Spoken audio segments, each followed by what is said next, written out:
Good evening, and welcome to our program celebrating the 75th anniversary of the United Nations. My name is Kristina Martin, and I'm a member of the Social Justice Alliance. We are co-sponsoring this event with the Interfaith Council of Contra Costa, the Mount Diablo Peace and Justice Center, and we are especially pleased that Diablo Valley College President Susan Lamb will be addressing us this evening, along with several Diablo Valley College students. Thank you so much for joining us. I trust we'll all learn more about the importance of the United Nations this evening, and I would now like to introduce Reverend Will McGarvey with the Interfaith Council.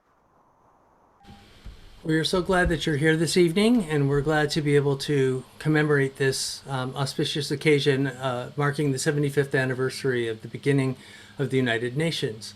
And as we consider all of the good and struggles that the United Nations has had in its history, and even among the family of nations around the world, we give thanks that we can be here together to be able to lift up how we might be able to make it a more perfect union and a more just-seeking organization, justice-seeking around the world, especially trying to lift up the needs of refugees and nuclear disarmament and the rights of women around the world. And we're so grateful that you're here.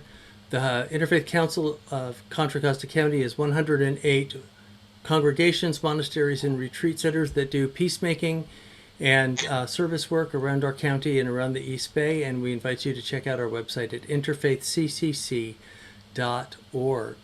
Our next speaker is going to be Susan Lamb, president of Diablo Valley Community College. Susan?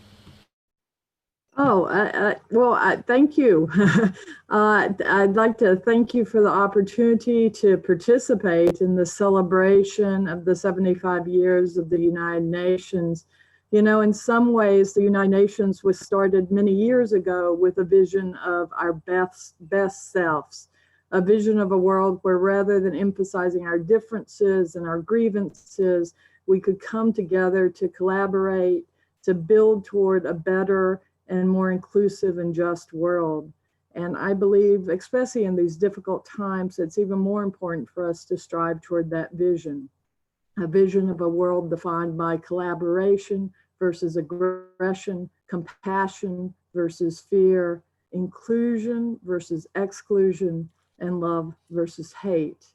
And so that is why I'm here this evening, to celebrate that vision and to also hold faith that that vision will be true going forward. So I just want to thank you for including Diablo Valley College in this evening's function.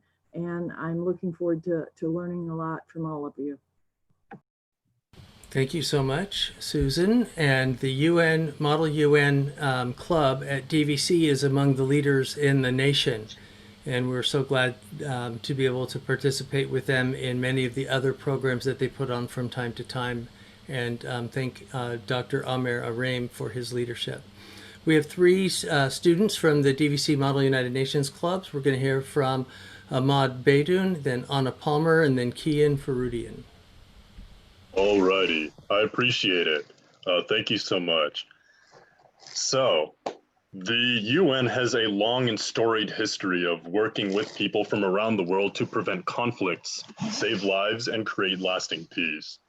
From Central America to Angola to Cambodia, the UN's ideals of peace and tolerance for all has been spread across the globe by brave men and women in blue helmets, often at great risk to themselves and their comrades. These selfless sacrifices often go unsung in the media, and thus many people never hear of the incredible work the UN has done over the years.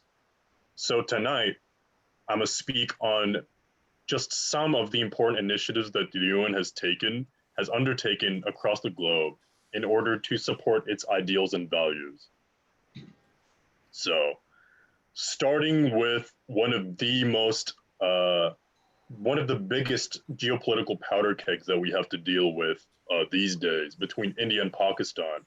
We're all aware of the severe tensions that have existed between India and Pakistan historically. Their geopolitical rivalry goes way back in history, and they have come to bloody blows in the past. So the UN action on this subject starts all the way from the very end of World War II, when India and Pakistan was split in two, as it used to be the British Raj. The first in 1949, the first unarmed military advisors, who eventually formed the nucleus of the United Nations Military Observer Group in India and Pakistan, arrived in the mission area in July 1949 to assist the military advisor of the UN Commission for India and Pakistan, established in 1948 by the Security Council Resolutions 39. Later in the year 1965, UNIPOM was established, basically a separate UN committee, was established by the Security Council Resolution 211 to supervise the ceasefire between India and Pakistan along their border, except in the state of Jammu and Kashmir, where the United Nations Military Observer Group in India and Pakistan operated, as well as the withdrawal of all armed personnel to the positions held by them before August 1965. So with these initiatives, not only did the UN help two parties create lasting peace with each other, but by the very fact of its existence, it has over the years helped to preserve peace between India and Pakistan by providing a forum where the two parties could settle their differences diplomatically instead of by coming to blows against each other. Now, another really big theater of UN involvement was in Yugoslavia. We likely all know of the horrible atrocities that were committed by all of the warring factions in the area, ethnic slaughters, the works, right? So the UN stepped in 1992 and established a committee called the UNPFOFR, which was basically established in Croatia by the Security Council to ensure the demilitarization of the designated areas. The mandate was later extended to Bosnia and Herzegovina to support the delivery of humanitarian relief, monitor no-fly zones and safe areas. The mandate was later extended to the former Yugoslav Republic of Macedonia for preventive monitoring in border areas. Now, of course, in order to deal with those who were responsible for the genocides, the UN established the International Criminal Tribunal for the former Yugoslavia, which was recognizing continuing reports of widespread and flagrant violations of international humanitarian law occurring within the territory of former Yugoslavia, especially in the Republic of Bosnia and Herzegovina. So the Security Council unanimously adopted Resolution 827, formally establishing the International Criminal Tribunal for the former Yugoslavia in support of the fulfillment of peacekeeping operations in the region. Later again, in 1995, the UNMIBH, a new UN committee, was established by the Security Council Resolution 1035 to exercise a wide range of functions related to law enforcement activities and police reform in Bosnia and Herzegovina. The mission also coordinated other UN activities in the country relating to humanitarian relief and refugees, demining, human rights, elections and rehabilitation of infrastructure and economic reconstruction, I should say. And lastly, in the year 1999, the UNMIK was established by the Security Council in Resolution 1244 to provide an interim administration for Kosovo under which people of Kosovo could enjoy substantial autonomy. The Council vested the UNMIK with the authority over the territory and the people of Kosovo, including all legislative and executive powers and administration of the judiciary. Subsequently, following the declaration of independence by Kosovo authorities and the entry into force a new constitution in the 15th of June 2008, the tasks of the mission have been significantly modified to focus primarily on the promotion of security, stability, and respect for human rights in Kosovo. Now, the last theater of UN involvement that I will discuss was in Rwanda, specifically with the Rwandan genocide, which ended up killing thousands and thousands of people between warring factions of warlords who sought to control the country and destabilize the government. In 1993, the UNOMR was established by the Security Council Resolution 848 to monitor the border between Uganda and Rwanda and to verify that no military assistance was being provided across it to the different warring factions that were there. While the tragic turn of events in Rwanda in April 1994 prevented the UNOMR from fully implementing its mandate, the mission focused on its role as a confidence-building mechanism. Later in '93, the UNAMIR was organized by the Security Council Resolution 872 to help implement the Arusha Peace Agreement signed by the Rwandese parties on the 4th of August 1993. The UNAMIR's mandate and strength were adjusted on the number of occasions in light of the tragic events and the genocide, and in the changing situation in the country. And finally, the ICTR was established by the Security Council Resolution 955 to prosecute the persons responsible for the genocide and other serious violations of international humanitarian law committed in the territory of Rwanda and neighboring states between the 1st of January 1944 and the 31st of December 1944. So overall, the UN contributed significantly to the creation of peace in some really hot zones in the world. And the UN was not only limited to these areas, but it also had operations in Yemen, in Cyprus, in mediating between Turkey and Greece, in Lebanon in mediating between Israel and the Lebanese government, and in Central America to help create lasting peace there, to raise living standards, and to help spread education throughout the area. So overall, the UN has had a significant role in the establishment of peace in the world and has contributed to the spreading of its ideals throughout the world over time. So that's pretty much it from me. So what I'm going to do now is pass it over to my colleague and secretary of the Model UN Club, Anna, to discuss the current UN operations and future UN operations. Thank you very much.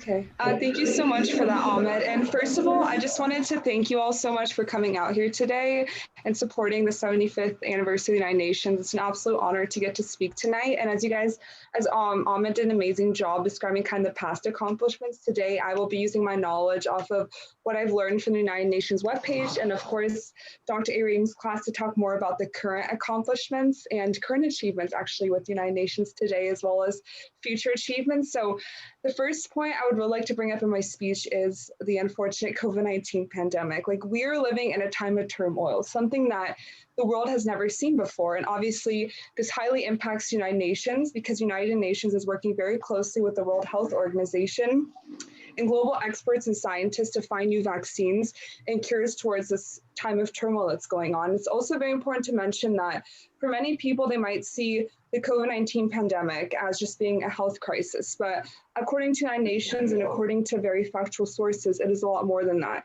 The COVID-19 pandemic has become an economic crisis, as we've been seeing high rates of unemployment and high rates of poverty increasing. It's become a humanitarian and human rights crisis, as we've seen the rise of racism, bigotry, all going all over the world. So it's a lot more than that. And also it's become a security crisis because there has been an increase in crime and closed borders all throughout the world.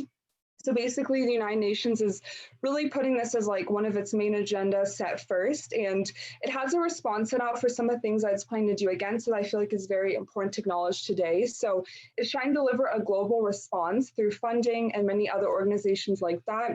It's working with over 200 NGOs and intergovernmental organizations to find a cure, including 65 other country partners. And further against the COVID-19 pandemic, the United Nations is actually doing a three-pillar approach. The first one that I would like to mention is the delivery of a large-scale coordinated and comprehensive health response. We're seeing health staff and doctors being put all over the world to help, because ultimately we're in this together. And for the United Nations, this is more than just a government crisis or a social crisis. This is a world crisis. And in order for us to tackle this, we have to work on it as a world scale, not just limiting it from country to country. Secondly, the adoption of policies that address the devastating socioeconomic, humanitarian, human rights aspect, because we've seen a lot of it has been driven by an imbalance, and how it's really highlighted severe fragilities and inequalities within the government, where we see the impact of the virus has affected certain groups or certain ethnic groups more than others, which is something that we wanted through proposal laws, raising awareness. It's something that the United Nations is actively working on right now. And thirdly, a recovery process that builds back better, and hopefully we can eventually come back to the society of building it back to what it is before, or at least address these issues. Why is it that racism, bigotry, all these things going on now that we thought, I mean, they've always still been evident, but why are they getting so much worse now? And we should be supporting each other, helping those impoverished, and raising awareness against these serious topics. On that note, I would like to furthermore address the idea of poverty. As I already mentioned, that currently, although poverty has significantly been cut in half since 2000, and we've seen a huge rise in a middle class growing in Southeast Asia, particularly in India, Vietnam, and Laos, there's just been a huge increase in like a middle class, and poverty has diminished significantly. Poverty is still very evident today, and it's even more evident today during the COVID-19 pandemic.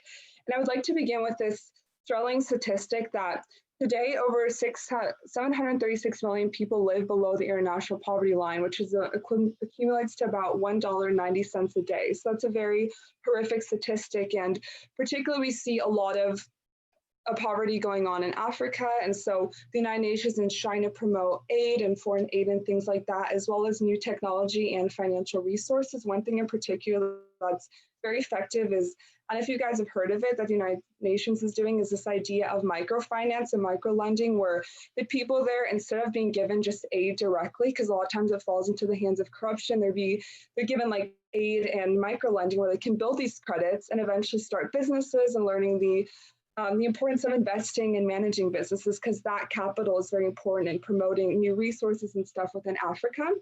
And then lastly, I mean, there's honestly, the United Nations has done such a phenomenal job. There's so many accomplishments I could have spoke about tonight, but to make it more relevant today, my last accomplishment and current future accomplishment I want to talk about is the idea of nuclear energy and trying to decrease it. And to make it very clear, it's not necessarily that the United Nations is completely against nuclear energy. It's the fact that they want to decrease it through other sustainable energy sources such as wind, solar, or hydrothermal.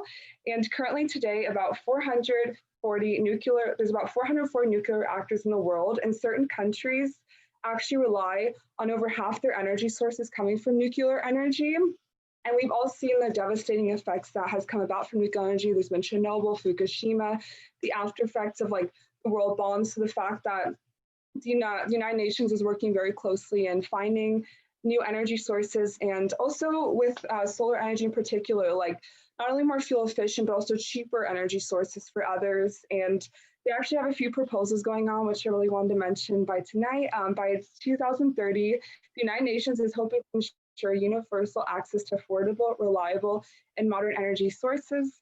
And then by 2030, they want to enhance international cooperation to facilitate access to clean energy research and technology, including renewable energy sources. And today, by being here and depicting like these three accomplishments, I just wanted to show that although it is a very hard and unprecedented time for everyone, the United Nations is really doing an outstanding job of trying to tackle these agendas and putting them as like top priorities. And with that, I would like to conclude my speech, and I'd like to pass it on to not only my friend, but my fellow officer, Keyan Foroodian, who will be continuing about the Model UN Club. Everyone should join. So thank you so much.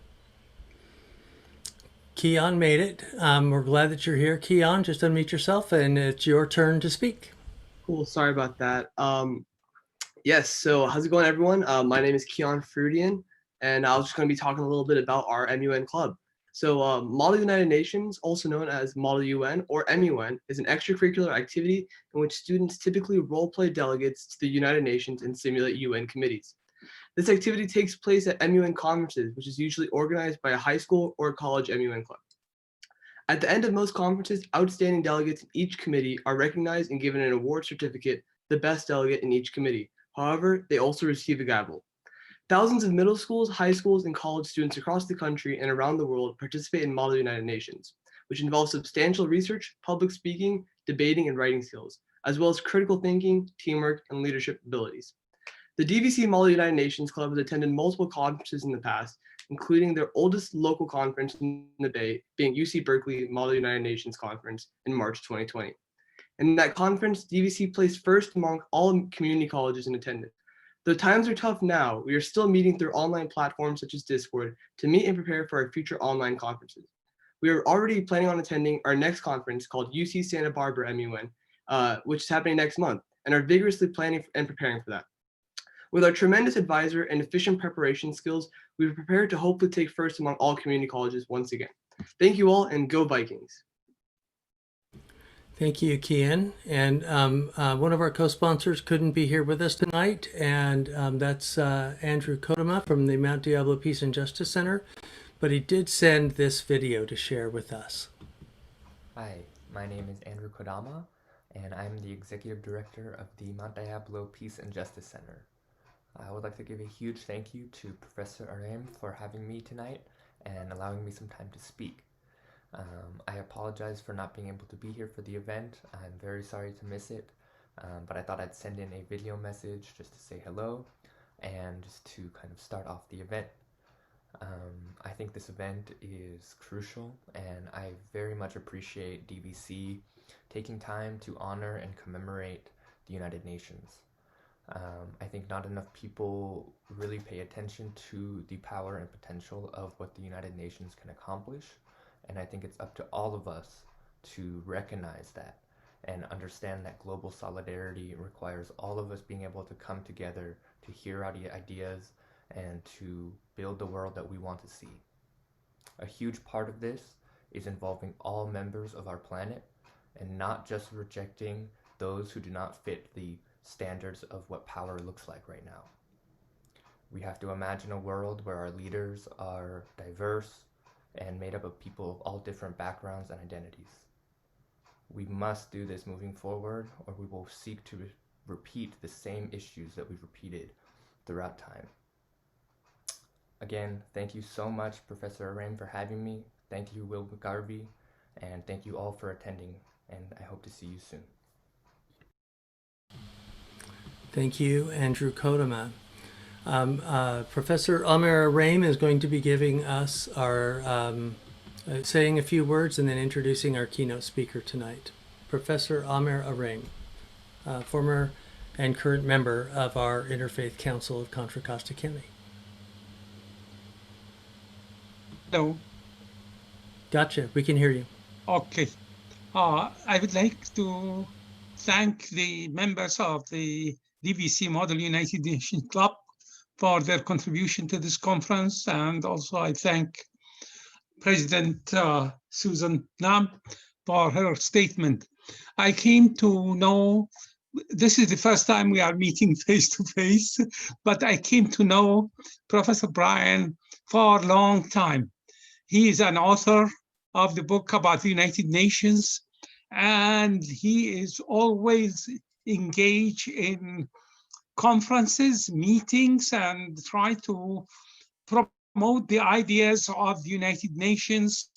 And sometimes I participate in his conferences, sometimes I am away, but I continue to follow his work. Really, I highly appreciate the work of Professor Brian, and I am sure that he will contribute to our discussion today, because we need the United Nations today more than any time before. The world is facing many crises, and as we will continue in our discussion, we hope that we will come to the realization that we need to support the United Nations even more. Professor Brian, I thank you very much once again for participating in this conference. Thank you. And let me say I really appreciate the invitation to speak.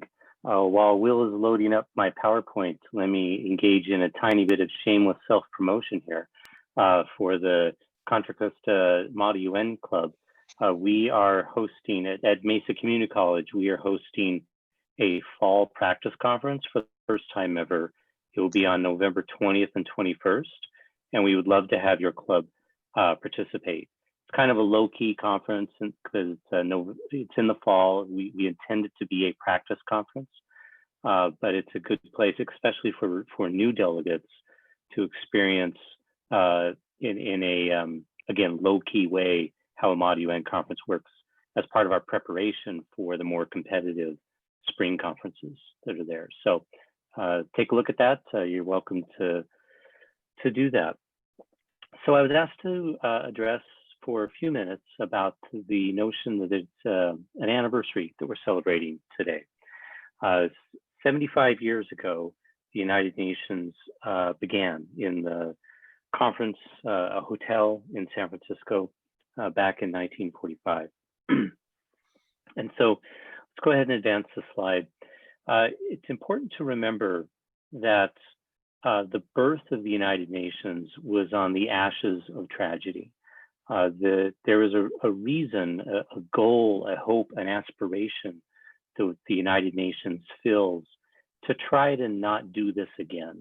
We had, after the First World War, we had an attempt at an international organization with the League of Nations, and it failed for several reasons and led to the tragedy of World War II, where millions of people were needlessly killed through aggression and violence, and the horrors of racial strife and nuclear weapons, and there's just all sorts of terrible things come out of World War II. And in the trauma of that experience, a generation of diplomats said, let's try this again. Let's try to create an international agency that will form a new global order so that we can not have this happen. It's good to remember that the senior statesmen that were in process had lived through both of those wars, that they had seen World War I as young men, and they lived through World War II as senior government officials and diplomats. And so when they signed the charter, and this is the picture of the charter signing in San Francisco, they had a great deal of hope and optimism built on a belief that, as President Lamb pointed out, that humanity could not emphasize difference or grievance, but instead focus on our best selves. I really liked the way President Lamb put that. And so the United States began life as an institution, an embodiment of that expression of hope, but it's a hope based on desperation, that the humanity had failed twice to create an organization that could foster peace. And with the advent of nuclear weapons, they realized that we may not get a third try at this. So if we go ahead and advance the slide, the countries who signed on to that treaty made a commitment to each other. The United Nations is as much of an alliance as it is just an international governmental organization. In fact, one thing that we often forget is that the allied countries who defeated fascism called themselves the United Nations. That was the name of the alliance that ended World War II. And so they used that name as the name of this international institution that they hoped would keep the peace that had been established. And so it's a collective security arrangement. It's not really an alliance per se, but it's collective security. And when they signed the charter, the members agreed to these principles that are listed on the slide, that there would be a notion of sovereign equality.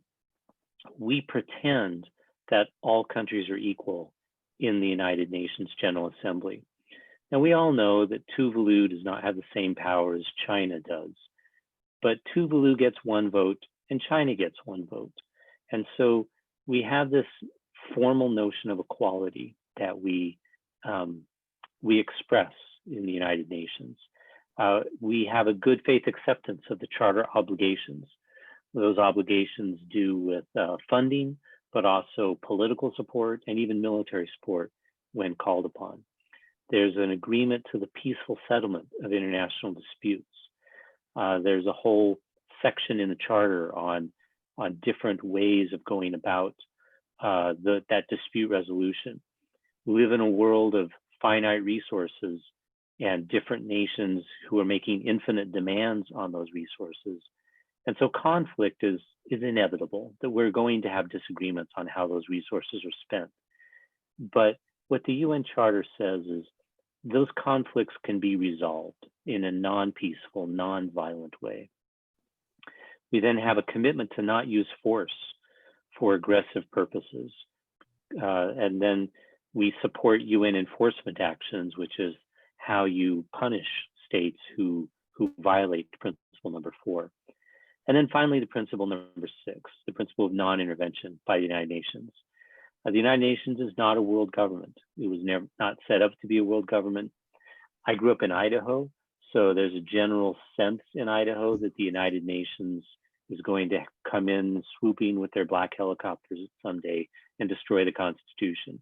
That sort of paranoid worry and concern over the United Nations as a world government reflects a basic misunderstanding that the agency was, or the organization was never set up to do that. It's a club of countries. Again, a way to enable independent sovereign countries to try to reach for those, our best selves, as President Lamb has said, and that we can have aspiration. So this organization is created, built on the hope and desperation of that generation.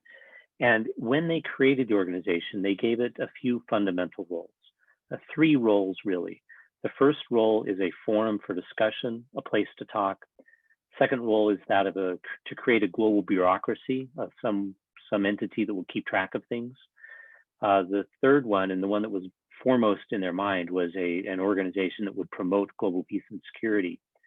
And then in the generations since the founding, the United Nations has developed a 4th role. That 4th role was not there at the founding, but it's a very real role for the current United Nations.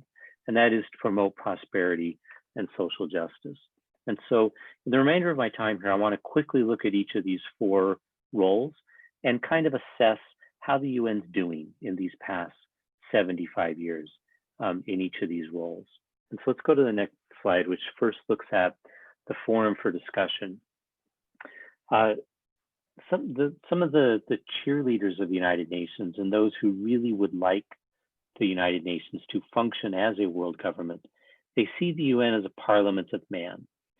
That's not entirely accurate because, again, it's much more of a club of countries than a parliament of man, because the representatives of the United Nations do not act on the behalf of individual citizens. People don't get to vote on who their UN representative is going to be. They're there to represent countries, but those countries are independent, sovereign countries. And in that sense, they all have a voice. It's a liberal institution in the sense of a classic liberal notion that people should have a say in the government that affects them. And so here is where the nations of the world each get a say in what collectively the world body does. And it's been remarkably effective in these past 75 years. Some of the critics of the United Nations complain that it's a talk shop, that countries get together and they talk and they talk and they talk and they talk and they talk and they talk. And they're right. But what the critics fail to realize is that's kind of the point. It is supposed to be a place for countries to get together and talk, because talking is preferable to not talking, particularly when there's a conflict going on. In addition to just talking, it is a leveler because weak countries can come and speak with a platform that they would not otherwise have when they're negotiating vis-a-vis strong countries. There's sort of a collective bargaining element to the Parliament of Man, where weak countries can band together because they have a majority in the General Assembly, and they can extract some concessions before the General Assembly will do things that the big countries would like them to do. And in that sense, it gives a power to these small countries that they wouldn't otherwise have. This bothers some people, particularly primists, who feel that big, powerful countries should do what they can and that weak countries should suffer what they must. But for those who believe that humanity can get beyond just force, this is a place to have that conversation, and a place where the weak can have their voice heard. And the policies that are put forward by the collective body of humanity through the UN tend to be better because of the discussion that has happened. Viewpoints are raised that would not have been raised if just the big countries got into a room and decided what to do. Perspectives and contributions are made, and so that the decisions that are reached are much better decisions that are more workable. So by and large, this role has been successful. It continues to function as a place where humanity can gather to discuss the things that concern all of us collectively. Let's go to the next slide. The next role is that of the global bureaucracy. The United Nations is a place, it is an organization, an international organization. If we could get to the next slide, if you wouldn't mind. It's a place where there is a collective expertise that exists, that when two countries have a dispute, particularly over a treaty and whether or not a treaty is valid, and one country says, hey, you broke that treaty, and the other country says, no, we didn't. Our version of the treaty doesn't say that. Well, how do you resolve that dispute? In the absence of the UN, you have a situation where they just say, It's like a grade school argument. There's no way to get past that other than, again, powerful countries just start pushing around weak countries. Instead, we have the United Nations. We have a bureaucracy which stores all of the treaties. So when countries sign a treaty with each other, they put a copy of it at the United Nations. And there's a third party entity who can act as a referee to say, this is what the treaty actually says, and it can resolve that dispute. But beyond just being a third party, the United Nations provides a level of expertise. And so when countries that are poor want to engage in some development, then the United Nations provides a mechanism by which countries that have resources, whether that's financial or technical or resource, that they're able to share those resources with countries who are in need. And so instead of every country having to invent things on their own, we can share the technology, we can share the knowledge. So for example, the United States sends policemen who are retired policemen who have a career experience into countries that are trying to professionalize their police force. A place like Georgia, the state of Georgia, for example, when it transitioned from a communist state to a non-communist state, they really struggled because the police were party hacks whose primary job was to spy on their neighbors. And so they needed to know how to have a professional police force. And so the United Nations facilitated that. Cops from Chicago and Los Angeles and Dubuque, Illinois went to Georgia, and they taught them how to train police officers to be just police officers and not people who shake people down for donations. How do you professionalize your military force so that they're not looking for a coup every third week? Well, you have technical experts who come help them do that. The picture that we have here is a healthcare clinic in a rural section of the world where, again, the United Nations acts as a way to facilitate the growth of knowledge as a bureaucracy. So it's a repository of knowledge, and it's a mechanism by which countries can share knowledge. And so this role of the United Nations is very underrated. One of the things I like about Model United Nations is that in order to be a successful delegate at the Model UN, you have to find out what the lead agency is on any given topic. And you have to find out what that lead agency is doing about that topic. And that just opens up a whole world to students who do that research, who were unaware of those agencies even existing. You know, there's like 70 or 80 agencies all operating within the umbrella term called the United Nations. And the unheralded, unnoticed hard work of improving the lot of humanity is done quietly, day in, week out, year in, year out, by this global bureaucracy. And so it's really a heroic venture, but we tend not to grant bureaucrats the title of being heroes. But the UN bureaucrats I've met are just amazing people who are deeply committed to making the world a better place. And it's kind of a neat thing. So this is one role that the UN does very well that they don't get hardly any credit for. So let's go to the next role, which has to do with peace and security. And this is something that Ahmad talked about a lot already. So I can skip through this fairly quickly. And rather than go through specific instances, which Ahmad did a great job of talking about the former Yugoslav missions, the Kosovo missions, the Rwandan missions, the India-Pakistan. There's a long history of success in UN peacekeeping operations. I remember as a teenager actually seeing a news magazine that had a UN soldier with a blue helmet standing guard. I don't know, it might have been Cyprus, it might have been India-Pakistan, I don't even remember. But I just remember being struck as a teenager. I was unaware that there was such a thing. And I just was blown away at the idea that somebody would go to a country wearing a uniform that's not involved in the battle there, and wear a blue helmet that basically says, I'm not on anybody's side here. I have no allies. I'm just here to try to get people to stop killing each other.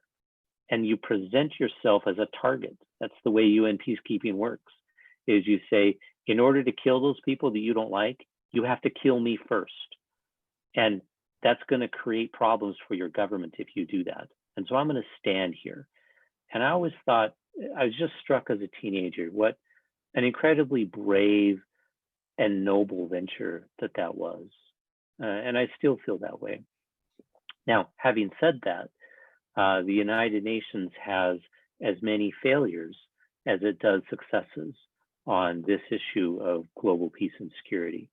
And tonight's not the time to go into the details of those, but there are some specific criteria that have to be met in order for a UN peacekeeping mission to be successful. And when those criteria are not met, it's almost never successful. It's almost always a failure if those criteria are not met. But the problem is, again, the United Nations is not a world government. It is a club of countries. And the countries who belong to that club sometimes create these missions as a way to make it look like they're doing something, even when the conditions for success are not present, because for political reasons, they want to do that. And it leads to tragedy quite often. So the UN is capable of protecting peace and security, but it only actually works when the member states are willing to meet the conditions that have to be met for it to be successful. And that requires political will, it requires military commitment, and it requires a financial obligation that is often absent in the desperate attempt by the UN to do what the member states told it to do without giving it the resources it needs to succeed. So I'm going to give a mixed judgment on peace and security. The UN is capable of it. It is a noble venture, but they fail as often as they succeed in this regard, with one major exception, and that is to remind you of the slide we very first began with. The purpose of the United Nations fundamentally is to prevent a third world war. And in that regard, the UN has succeeded in maintaining peace and security. It drives us crazy at times because it won't do things we want it to do, but in the very act of not doing it, it prevents a third world war. So it is successful in that regard. So let's go to the last one, which is the much more recent, within the last couple of generations, goals that's been set. And the United Nations moved towards this goal. Again, this role of the UN was not one of the original roles when it was first started. But during the Cold War, the United Nations was not particularly able to pursue those other three goals that we've talked about because of the impasse that the Cold War created. And so during those decades, the United Nations developed an expertise in helping newly nationalized countries, newly independent countries, get on their feet and get up and moving and be able to have functional economies, functional political systems, functional governments. And based on that expertise, the UN began to take on a much larger role, particularly when the Cold War ended, and that impasse that had prevented the UN from really fulfilling its mission at its founding, it jumped right in. And so we have the development of the Millennium Development Goals, and now 15 years later, we have the Sustainable Development Goals. And these goals are an expression of, an embodiment of, the desire of the member states and the agencies within the UN to promote development and promote social justice, particularly as it relates to women. The promoting the status of women is a fundamental value, I guess, in the United Nations. And every UN agency has to document how they're promoting the status of women before they get permission to do anything that they want it to do. And so this role is an increasingly relevant role. The current generation expects the UN to fulfill this role. And I would say that the Millennium Development Goals demonstrated that the UN is capable of pursuing this role. When the Millennium Development Goals were first given out back in 1999, 2000, I remember at the time telling my students, yeah, you know, this is another talk shop. This is the UN putting forth broad visions. Don't lose sleep, right? I doubt this is going to happen. And then they did. 15 years went by, and the UN actually met almost every one of those goals. And I had to admit that I was overly cynical, which is too bad because I'm an optimist, but I didn't believe the UN had it in them. So I'm excited about the Sustainable Development Goals because the UN now has a track record of making real progress on making the lives of everyday people better in the world. And I see the UN moving forward in this and having these SDGs guide that action to have real meaningful action. So I think the UN will succeed and continue to succeed in this role as well. Let's go to the next slide and I'll wrap up here. So the United Nations, it's 75 years old. That's not quite as old as my dad. My dad's a little bit older than the UN.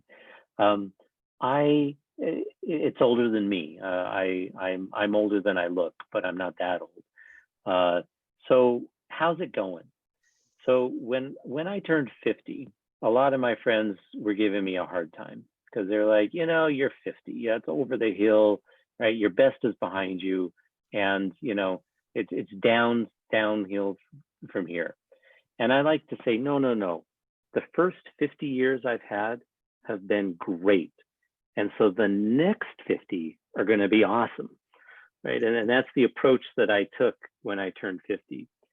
And I think we can say the same thing about the United Nations. The first 75 years have had problems, but by and large, the United Nations has met fundamentally the goals that the member states set for themselves. The ambitious goals built again out of desperation to not have another generation destroy itself through world war.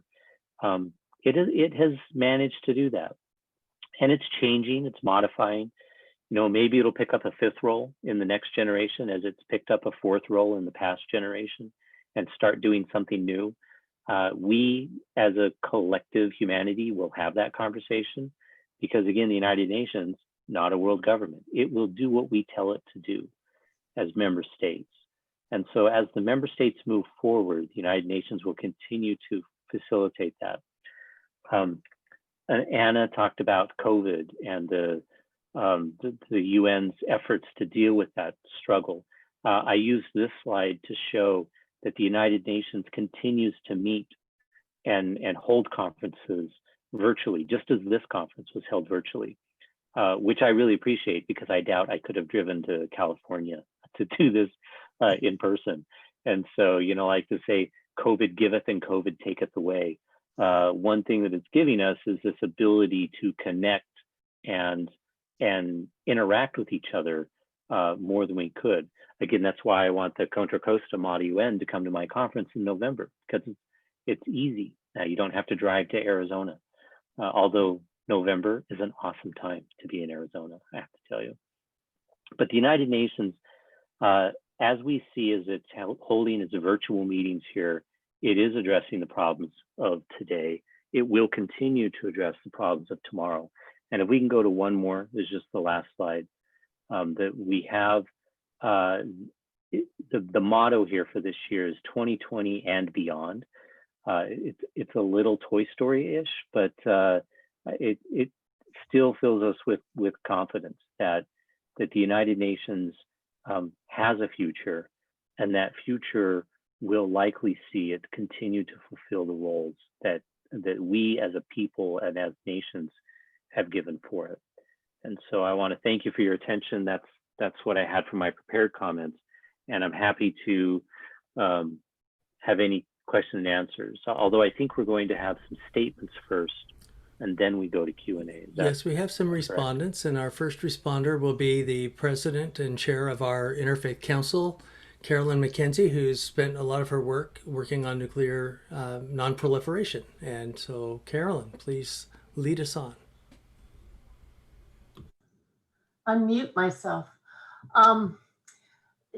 Yes, I'm the current president of the Interfaith Council, but I'm a health physicist by profession. And my expertise is in radiation protection and in nuclear security. I've worked for 2 UN organizations, the International Atomic Energy Agency from 2004 to 2007, and the Comprehensive Test Ban Treaty Organization from 2010 to 2012.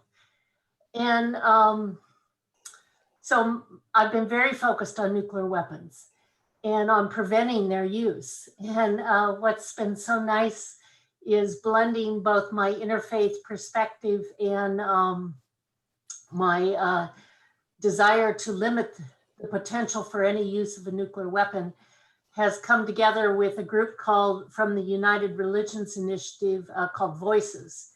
And this is also the 75th anniversary of Hiroshima and Nagasaki, besides the 75th anniversary of UN. In fact, Hiroshima and Nagasaki was the big motivating force that created the UN, that we never do this again. So I thought it would be appropriate on this 75th anniversary to share with you some information about the UN Treaty on the Prohibition of Nuclear Weapons. That's a new treaty. It came into being in 2017. And it's the first legally binding international agreement to comprehensively prohibit nuclear weapons. And the goal is to eliminate them. Well, it takes 50 countries to ratify this. And my really exciting news is today, as literally this afternoon, we got our 50th country. Honduras came in today. Yes, so that's a big deal. And so we will enter into force in the next 90 days on this treaty for the countries that did sign into it. Now, none of the nuclear weapon countries have signed into this.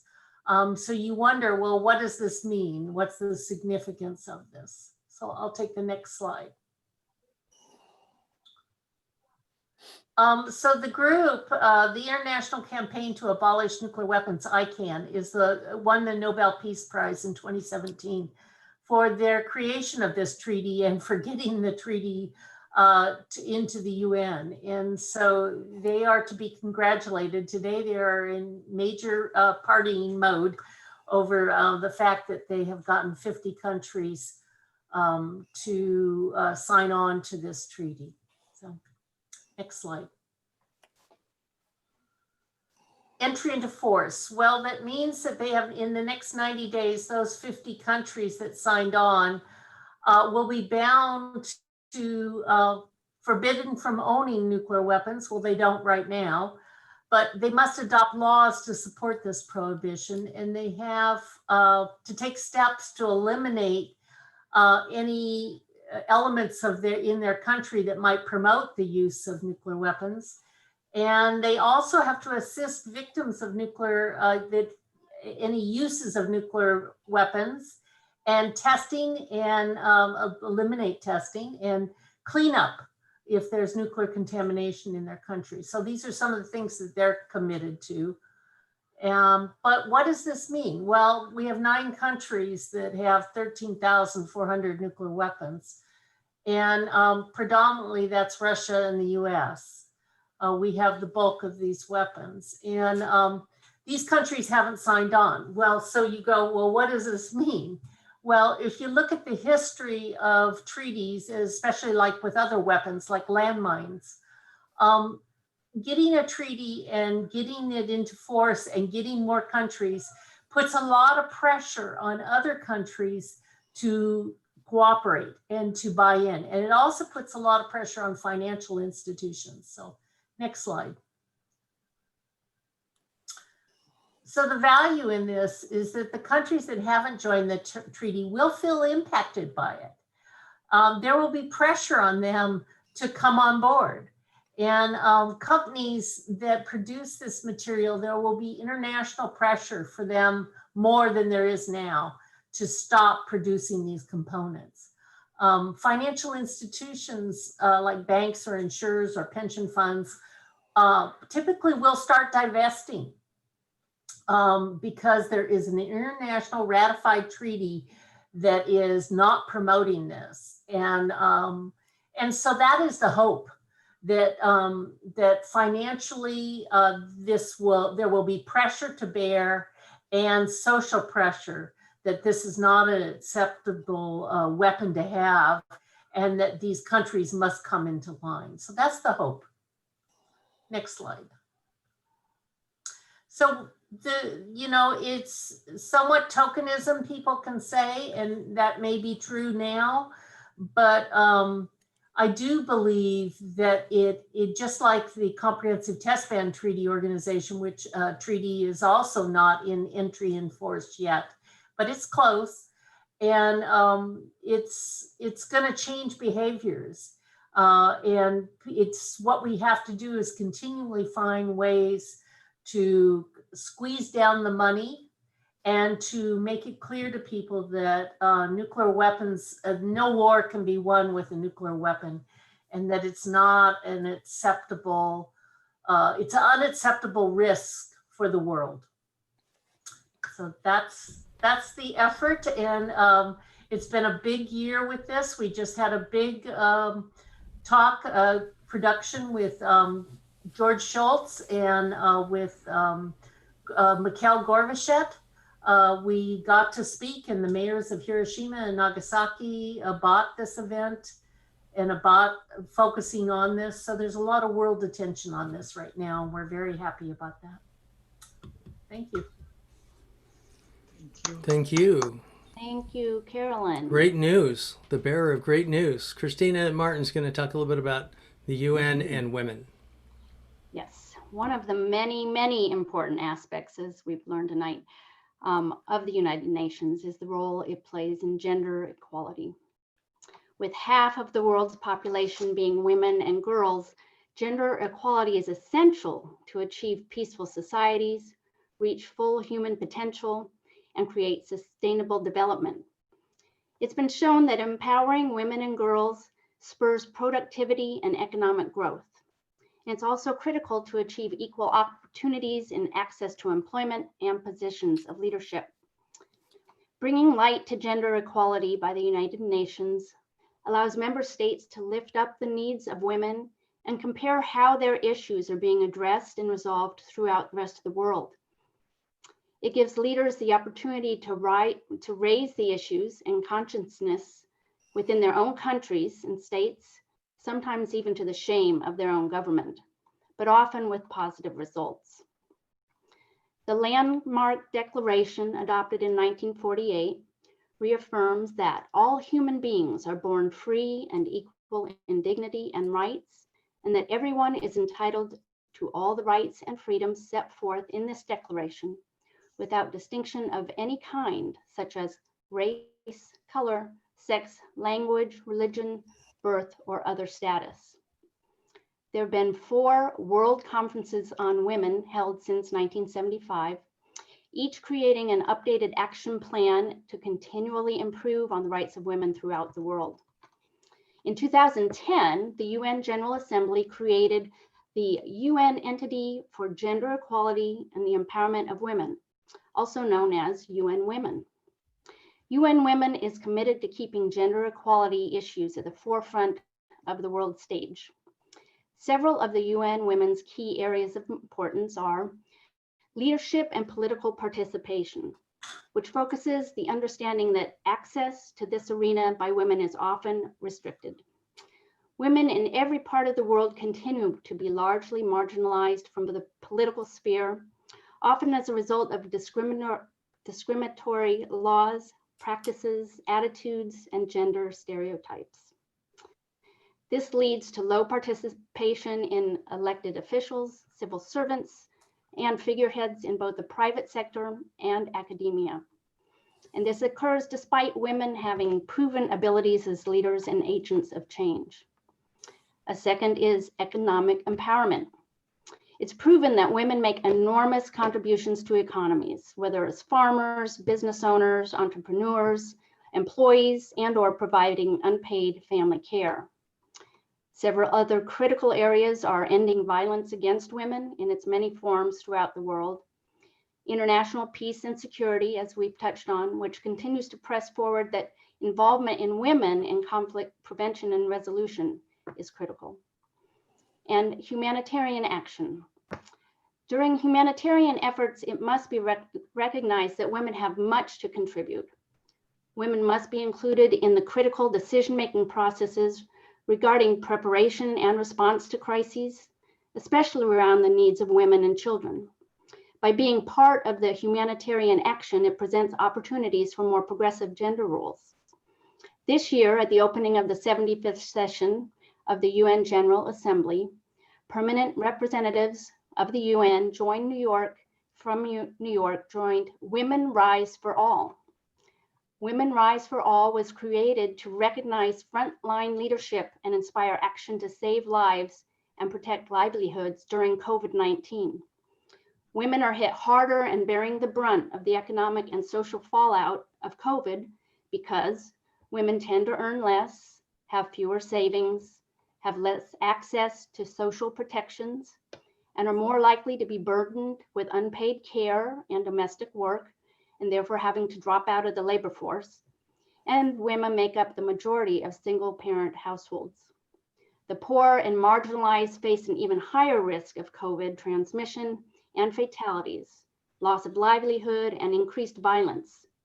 Globally, 70% of healthcare workers and first responders are women. Many others are joining this Rise for All initiative as the need to support women through this current crisis continues. As you can see, much has been achieved by the UN with regards to gender equality. However, much still needs to be done. I encourage you to check out www.unwomen.org for much more information. Thank you. And I'd now like to invite Reverend Dille to speak on immigration issues. And thanks, Reverend Kristen. We thank you for your leadership in sharing this word. And the UN Women have a great Instagram presence as well. Reverend Dille is the Executive Director of the statewide Interfaith Movement for Human Integrity and UCC colleague of mine. And we are so grateful that you're here. Please unmute yourself. Good evening, everyone.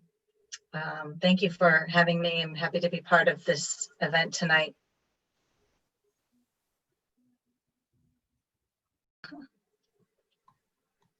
Let me try that again. Does that work? Hi, everyone. My name is Reverend Deborah Lee, and I'm with the Interfaith Movement for Human Integrity, which brings together people of faith and congregations across the state of California to advocate for some of the most vulnerable populations in our community, including those who are migrants and refugees. So today, on the 75th anniversary of the UN, I wanted to speak a little bit about the UN's role in protecting the rights of migrants, protecting the human dignity, especially in a world where increasingly many countries are creating more and more barriers towards immigrants, migrants, and refugees, our own country in particular. Globally, there are 272 million people who live outside their country of birth. This, if all of those are put together, that would be like the third largest country, somewhere between the United States and just under Indonesia.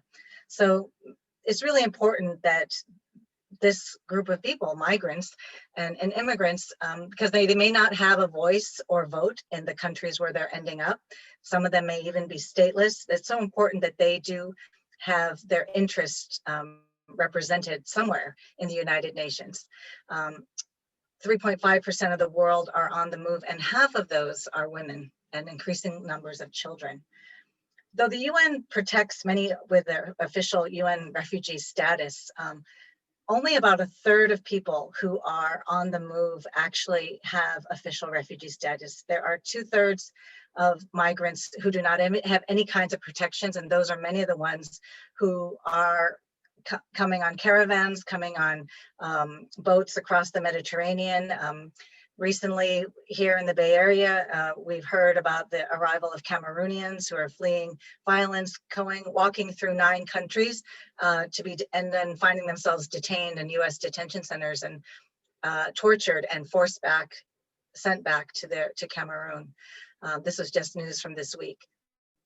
So one of the things that's been happening in the United States, and I think replicated by many other countries, especially wealthy countries, have been over the last 4 years, have been policies that have really devastated immigrants and asylum seekers. Asylum seekers are those without refugee status who are seeking, who are in many cases forced to leave, forced to move, forced to leave their home countries and seeking protections.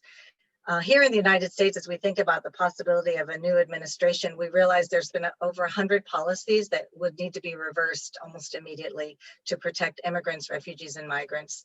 There have been actions that have, preventing entry. These 100 policies include, ways of denying status to people, taking away existing status, including denaturalization of immigrants who have become citizens and then having that taken away, destroying due process, especially around international and national asylum laws, and the increasing use of detention, deportation, and terrorizing immigrants as a policy of deterrence, which we know doesn't work. And only harms families and generations of children. So what I hope to see in the coming years, and hope that the United Nations could take an increased role in elevating the rights and dignity of migrants, especially with receiving countries who are very reluctant, is that one of the things I think needs to be addressed is the issue of racism. The underlying racism and white supremacy that's undergirding anti-immigrant policies. in countries all over the world who are refusing migrants, who don't want to see populations in their own countries that are more diverse and that are more representative and more, of other parts of the world. The other issue, I think, is addressing the root causes of forced migration. The vast majority of migrants don't wish to migrate. They are forced to migrate. And if we want to actually address this and prevent forced migration, we have to address the issue of conflict, the use of force, the use of war and militarization that we know displaces millions of people. The issue of poverty and related to the Sustainable Development Goals is also critical, and especially the actions of extractive industries that are increasingly more powerful, these global extractive industries like mining and damming and other kinds of industries where often have disproportionate amounts of power to local communities and even sometimes local governments, which also create forced migration. And then of course, the one other underlying issue is the issue of climate and climate change, which currently is not a category to seek asylum. So how can we expand understandings of who deserves protection and who has the right to move, as they say, the right to move, also the right to stay, the right to survive, the right to be able to work while you are in movement or where you might end up, and the right to participate, the right to have a say and a voice in the community where you end up. So those are some of the main things that I'd like to see, and I think that the UN could have a powerful role. I just want to mention one more, that the desecuritization and the demilitarization of immigration policy.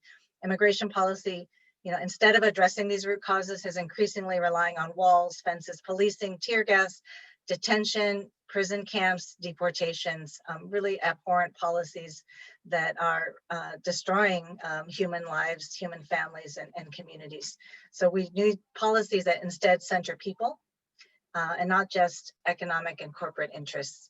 So thank you very much, and hope that we can continue to hold the needs and the value that migrants bring to communities and to countries.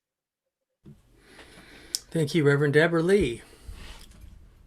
We're so glad that all of our respondents are here as well, and we've looked at a lot of intersectionalities of the work of the United Nations tonight. And are there questions that we would like to bring up as a group that would allow us to go further into some of the intersectionalities that maybe didn't get enough attention, because there's plenty of those other topics as well. And I'm looking for hands like this, or you can raise the hand with your reactions. In the more section. Amer, go ahead, please. I've got you. Thank you very much. One of the topics which we're supposed to discuss is the environment. And I was dealing with the environment while I was with my previous country.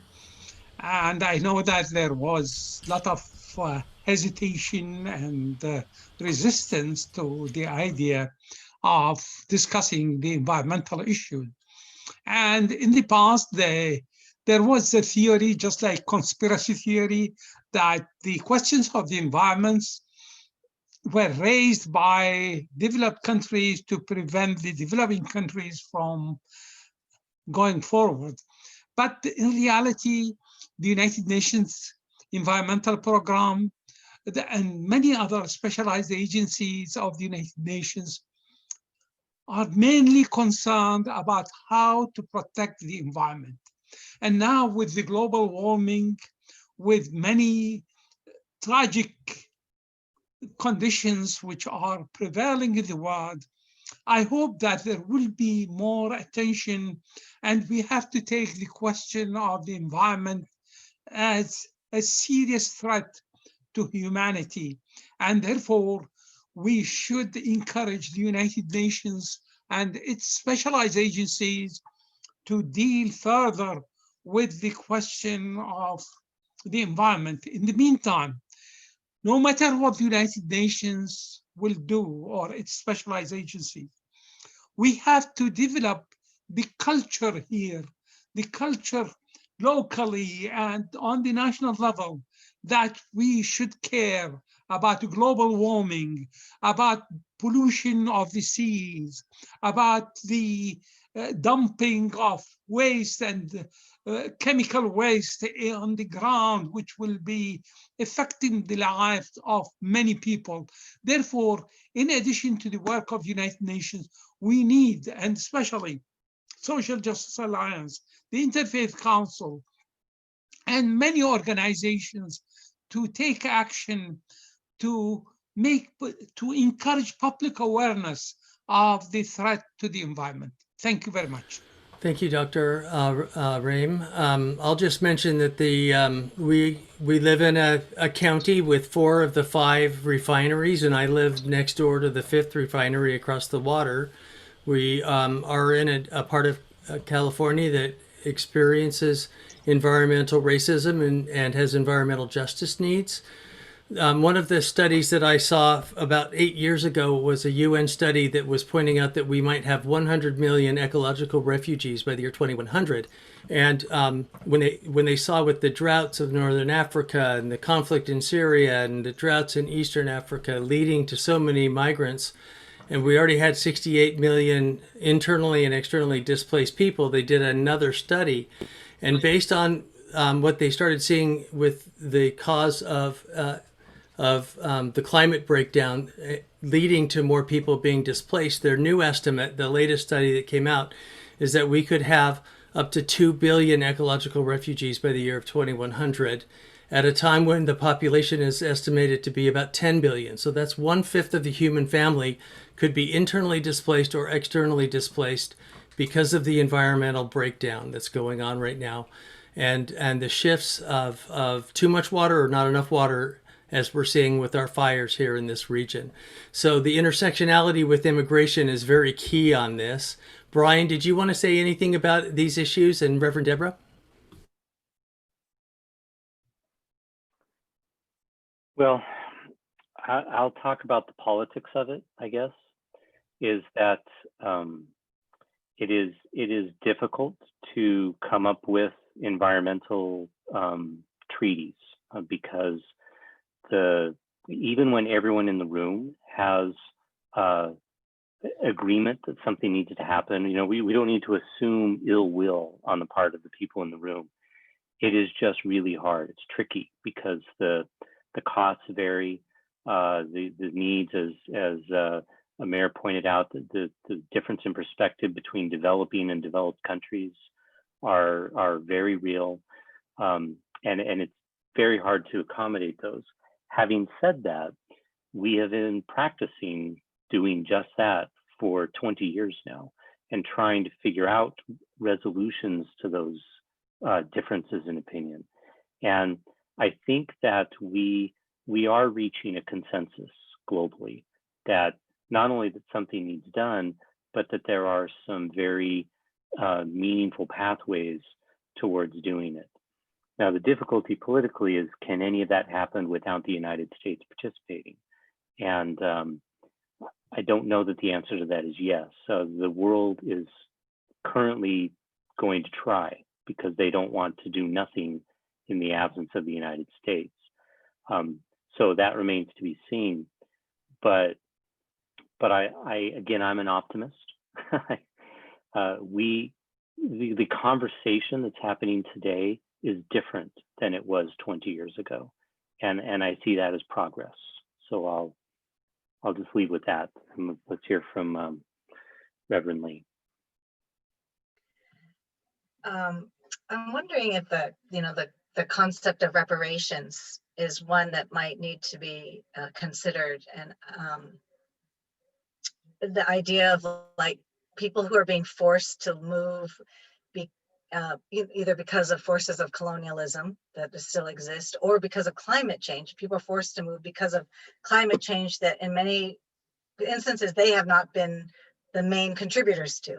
They've been the smallest polluters, right? With the least amount of of resources, living on the least amount of resources, being forced to leave. And so how the concept of reparations might be used in terms of requiring wealthier countries to accept immigrants as a form of reparations for the climate and global warming that they've, had a disproportionate impact on.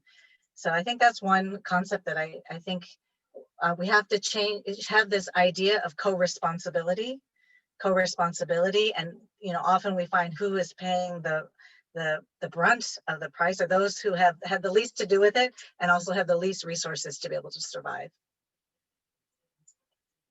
That's definitely true of Tuvalu and some of the island nations that are having to move off of their islands because of rising sea levels.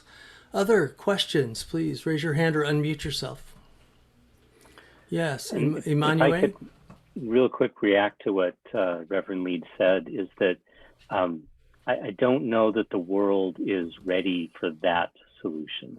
It's a very, like the social justice of what you're saying can't be argued with, but I don't know that countries are willing to make that sacrifice. What I can see, and we're starting to see, an awareness of the need for payments, that the finances to enable countries to deal with these disasters and try to proactively act to reduce the human misery that comes. We are seeing some of that, but immigrants bring an entire life with them, and I don't see countries opening themselves up unless there's some terrible tragedy. But let's hope that doesn't. Let's hope we can be smart enough to do some things before the tragedies happen. But it's an interesting idea to take in immigrants as a form of reparations. It's an intriguing notion. So I don't know that the world's ready for it yet, but I appreciate you bringing it up. But the UN might be able to be the agency that disperses funds that nations do pay into to help with them. Yes, yes. And I do see funds being established at the UN administration. I think that is a very doable thing. The people will need land, I think, if these places are going underwater. And I also think that there are many countries are having labor shortages. I mean, actually in the United States, we're having a labor shortage. So it can meet needs that exist, especially with those countries that have growing elderly population. There's a way that this, I think, could be done in a way that can be a win-win situation, hopefully. Levi's got a question for us. Levi? Yes, so can you hear me? We can hear you. Yes.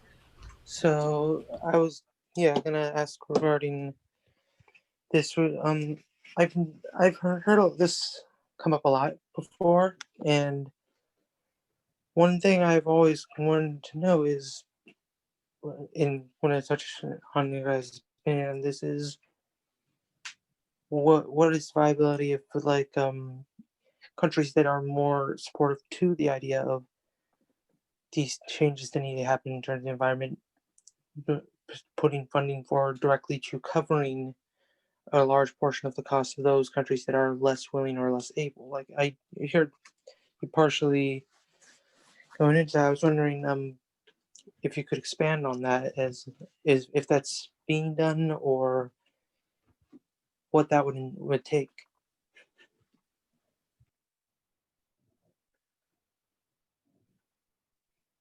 Well, again, I think we're at the point where we're starting that conversation now. There are some mechanisms being talked about in order to pool resources and then have UN agency do the funding for that.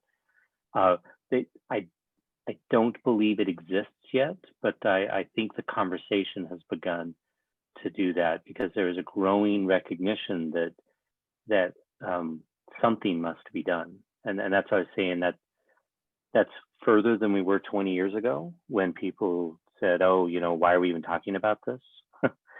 But it's going to require a tremendous amount of political will on the part of wealthy countries to do that. Some of them have that. So like the Scandinavian countries are pitching a lot of money to do that kind of thing. I know Germany has talked about helping to contribute to such a fund. But I don't know that the fund exists right now. I think we're just in planning stages right now. Does anyone have any concrete knowledge on those funding conversations? I know they're happening, but I don't have expertise on this particular issue. No, but Reverend Deborah did share the book where the ideas of reparations for immigration comes from. Author Suketu Mehta, This Land is Our Land, an Immigrant's Manifesto. And Emmanuel Akanyarige, are you there? Yes, I'm here. Yeah, thank you for giving me the opportunity. First of all, I want to say I doff my hat to all of you. As you mentioned earlier, this is on Herald work, not recognized by most of us because we go about our businesses, whereas you are the actual heroes working behind the scenes to keep this global peace. So I want to say thank you. I have some questions. Franklin indicated about the political, geopolitical chaos, such as Pakistan and India.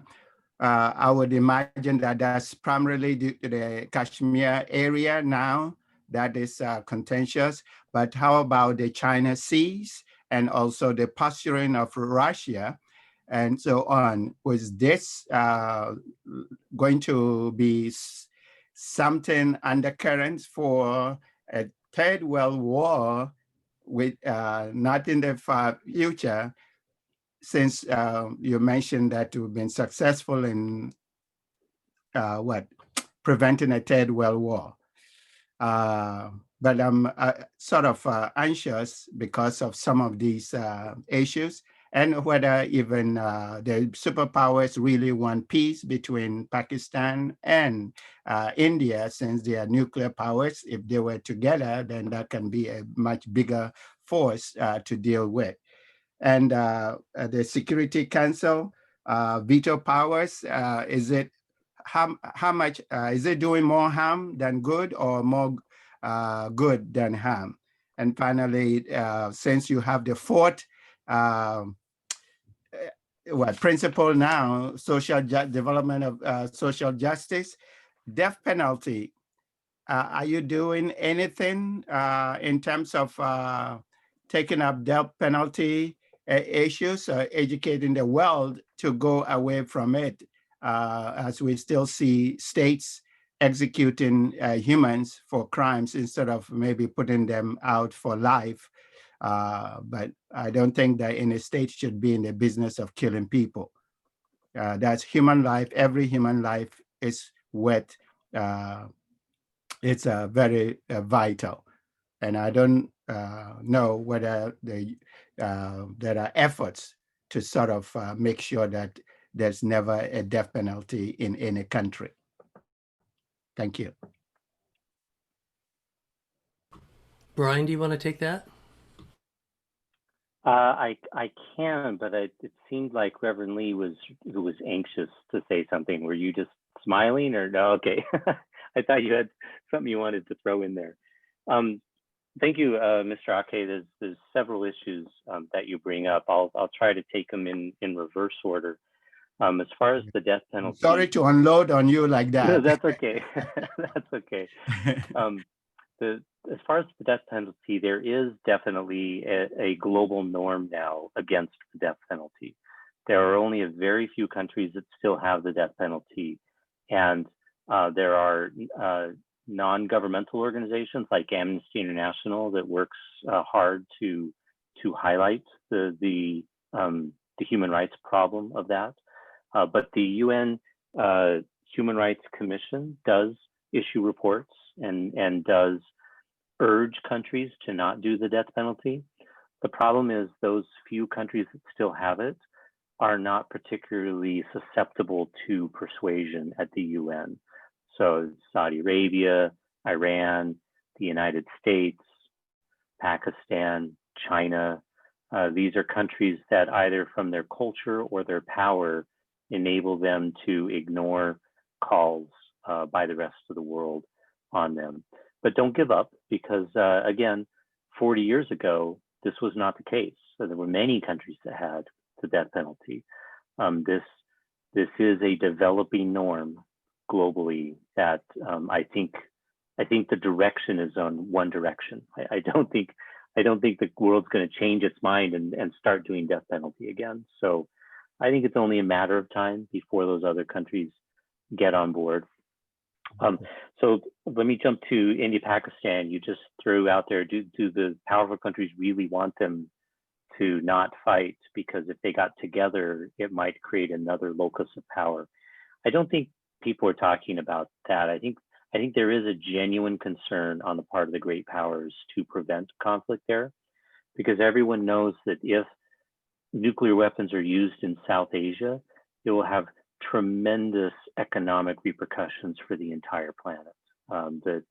That not only just the loss of life with the density of population in those countries will just be astoundingly bad, but it would poison much of the rest of the world. And so I think there is a consensus globally to try to prevent a conflict between India and Pakistan.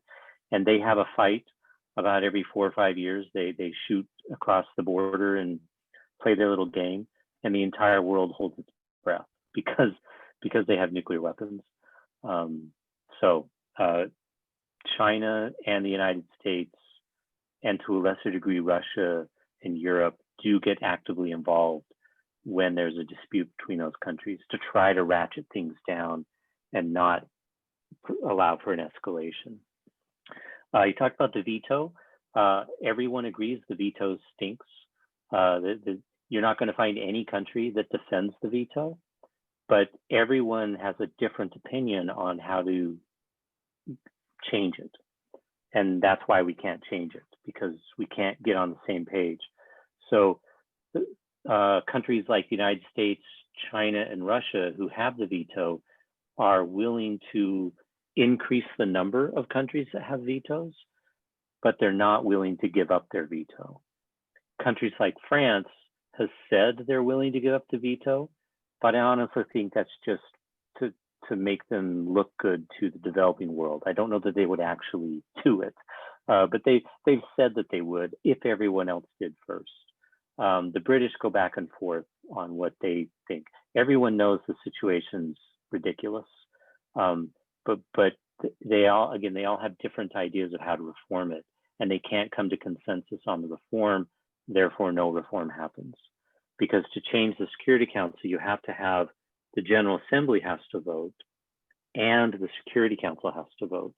And the people who have vetoes can veto the Security Council motion to change. And so the Security Council cannot change unless all 5 of the people with vetoes can agree on whatever change it is. And that's the problem, is they all have their own opinions on what should be done. But everyone knows the situation's ridiculous. But the nuclear power issue does tend to be the main issue of why they had the veto to begin with, right?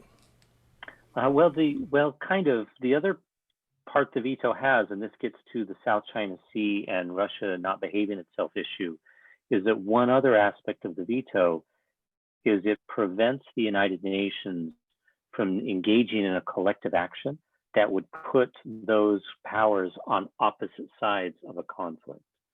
So by allowing a veto, it makes it so the UN doesn't act rather than engage in an action that might lead to conflict.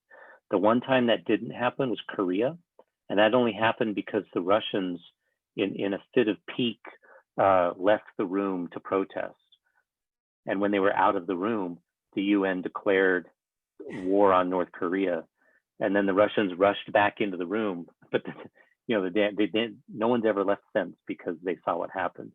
But the veto does have an advantage, and the advantage is it prevents a militarized action from occurring that puts countries with nuclear weapons on opposite sides of a conflict.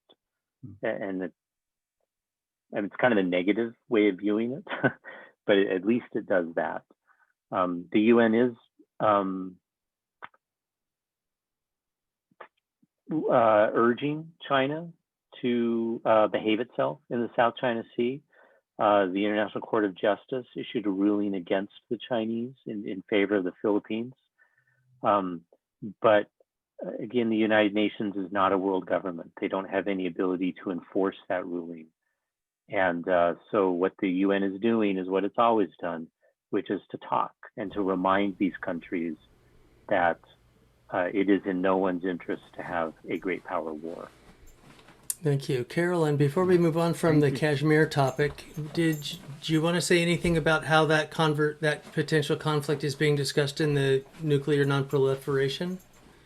I think Brian did a good job with it. I think it's been a long-standing issue, and we all walk around nervous with those tensions. But I think they also know that the impact to their very densely populated regions is huge. So I think he described it well. So we're going to take a break, and Dennis Wasco from the Social Justice Alliance is going to start. He's going to give us a benediction, and then for those that want to keep talking, and so that those that need to move on to other things tonight may. And then for those that want to continue asking questions, you're invited to continue staying here. But Dennis, why don't you give us a closing? And then for those that want to continue connected and continuing questions and answers with Professor Brian, we'll keep that going. Dennis?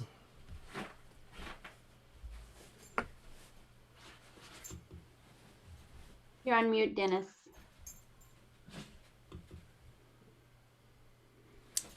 I kept on telling myself, unmute yourself, unmute yourself. On behalf of the Social Justice Alliance, I want to thank, first of all, I want to thank Susan Lamb, the president of the DVC, for participating in our program tonight. And then, of course, all the participants, all the presenters, for your insights and for your challenges, and especially Professor Brian, thank you for kind of the keynote address there. I'd like to also thank our co-sponsors, the Mount Diablo Peace and Justice Coalition and the DVC Model UN Club and the International Interfaith Council for Contra Costa County. And special thanks to Professor Amir Aram for spearheading the planning of the event and for coordinating it with Will McGarvey.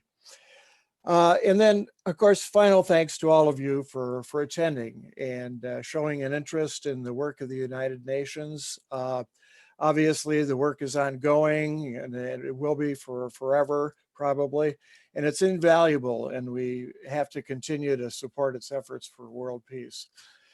So, as a closing, I'd like to, since we are an interfaith group, I'd like to offer a prayer. And so if each of you would bow your heads and pray to your God, I would like to give this benediction. O loving and gracious Creator, your love embraces all members of the human family, and your care extends to all, especially to the most needy among us. You call us to assist you in the love and care of our fellow human beings. Help us to value the dignity of each of your children who you made in your image. We do this as individuals, as nations, and especially as a community of nations. Give us the strength and the courage to answer your call. God of compassion, walk alongside all of those who work to create a more just and peaceful world. Equip the United Nations community with a sense of urgency and hope. Teach world leaders to forgive, to forget the errors of the past, and to extend welcome across borders. Show us a new path that puts aside greed, oppression, and division. Bless the United Nations as it strives to be an authentic community, as it fights for the needs and rights of all. We give thanks for all that the United Nations has achieved in its 75 years. We give thanks for its workers who have given their time, their talents, and yes, even their lives for a peaceful and just world. Give us the strength and courage to support the UN in all of its endeavors. God of peace, grant us the wisdom and grace to become a true global family. Shalom. Amen. And have a good evening. And as Will said, for those who want to stay around for more questions, you're certainly welcome to do that. Of course, yes. Alpha, please go. I have a question. Yeah. So, sorry, I'm Alpha. I'm a political science student at DVC. I'm also a model DVC, DVC model UN member. So the UN means a lot to me because I originally come from the country from Southeast Asia called Indonesia. So the UN touches a lot of issues, immigration. In East Bay itself, like there are many immigrant family from Indonesia who has escaped religious persecution back in 1998. And as far as for the women's right, the UN has done a lot of work too in Indonesia, uplifting women, uplifting the right of women. That's been like, it's very terrible and cruel the way they treated women over there. And as for the presentation that was presented by Professor Brian, I remember when I was had an internship with the former United Nations peace officers from the Indonesian Armed Forces. So I was with him for about a year, and I learned a lot about the security and intelligence, and also the military science. And that's what the career that I want to do in the future. But my question was like, how I'm able to like increase my participation to like raise the awareness of the UN, not only in America, but on another country, especially in Indonesia? That's a great question. Something that I teach my students is that, you know, your mother told you that you can make a difference, and you can make a difference, but probably not by yourself. The effective action is collective action. And so the way for you to promote the United Nations, both in this country and at your homeland, is to find other like-minded folks and work with them. So here in the United States, there is an organization called the United Nations Association, UNA, which is an interest group that promotes the United Nations here in America. And so rather than try to do something on your own, find this group, the local chapter of this group, and lend your support and energy towards the efforts that that group is making in your community. Back home, there's probably a similar organization. I know Indonesia does not have the sort of level of civil society that we have here, so there may not be as many groups, but I know there are a ton of Model United Nations groups in Indonesia. It's a very popular academic program.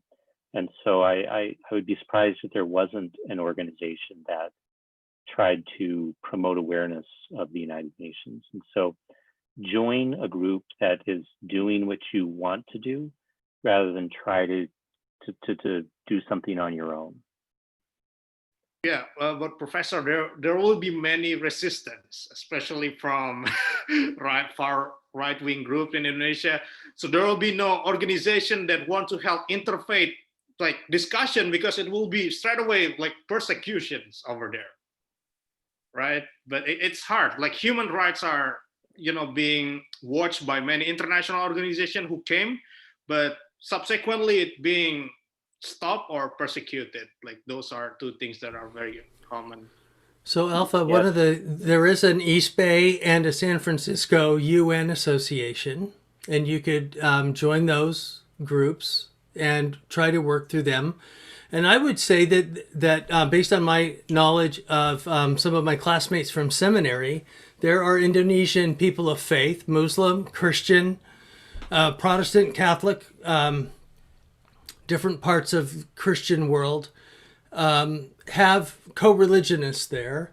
And you might start by going to some of the Indonesian congregations that have found each other here and see what peace work they're doing in the UN association here, or between some of the co-religionists of some of the people that are part of conflict in Indonesia.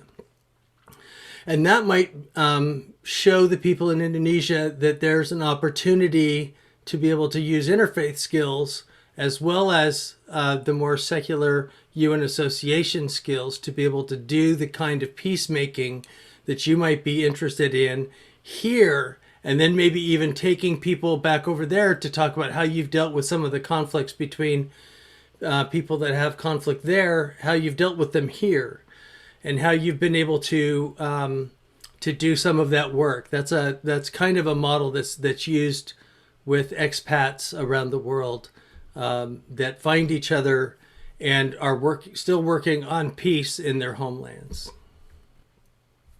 And I would echo that. I think it's a great idea to view your time here in America as a graduate course, graduate school in organization, and learn from people who have groups.